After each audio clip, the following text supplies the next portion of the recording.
In 2025, the passage of the Epstein Files Transparency Act triggered the release of millions of pages of once sealed court records and government files.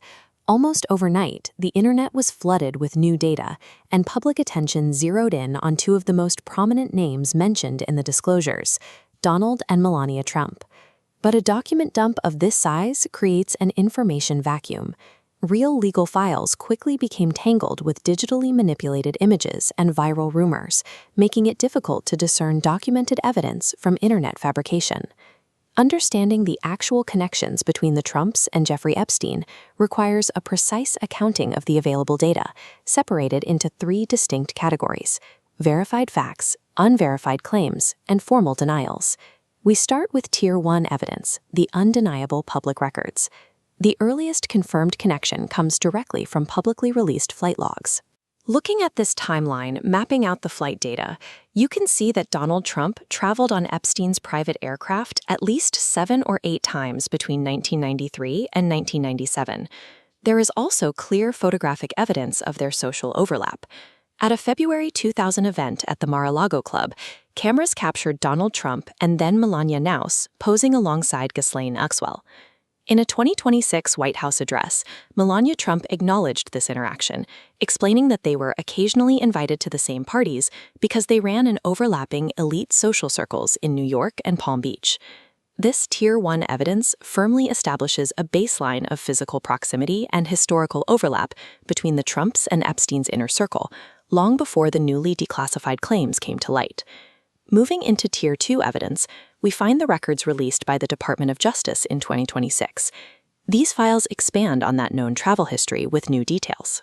Specifically, these newly released government emails contain claims that Donald Trump and Melania Naus were traveling together on Jeffrey Epstein's private plane during a trip down to Florida. But the information grows much murkier in Tier 3. This tier contains the most explosive yet least reliable data: private audio recordings of Epstein himself, which surfaced in 2025. On these tapes, Epstein is heard alleging that the first time Trump and Melania were intimate with each other was while aboard his private aircraft. The Trump campaign immediately issued a strong rebuttal to the recordings, completely dismissing Epstein's allegations as entirely fabricated false smears. While the internal DOJ emails provide potential logistical details for investigators, Epstein's private tapes take that established social proximity and weaponize it into completely unverified allegations. In her 2026 address from the White House, Melania Trump issued a series of formal denials to address the specific allegations found within the newly released records. She set firm boundaries on the relationship, stating unequivocally that she had no personal friendship with Epstein, was never her victim, and never set foot on his private island. She also pushed back on rumors about how she entered Trump's life, maintaining that she met him by chance at a party in New York City in 1998, without any introduction from Epstein.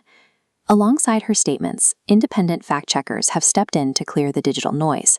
They continue to identify and flag numerous viral images linking her to Epstein as heavily manipulated misinformation. The records released under the Transparency Act leave us with two concrete conclusions. First, there is an undeniable historical overlap between these figures in elite social circles. Second, navigating these files requires a high degree of media literacy to draw a hard line between documented reality and the blur of unsubstantiated rumors and internet fakes.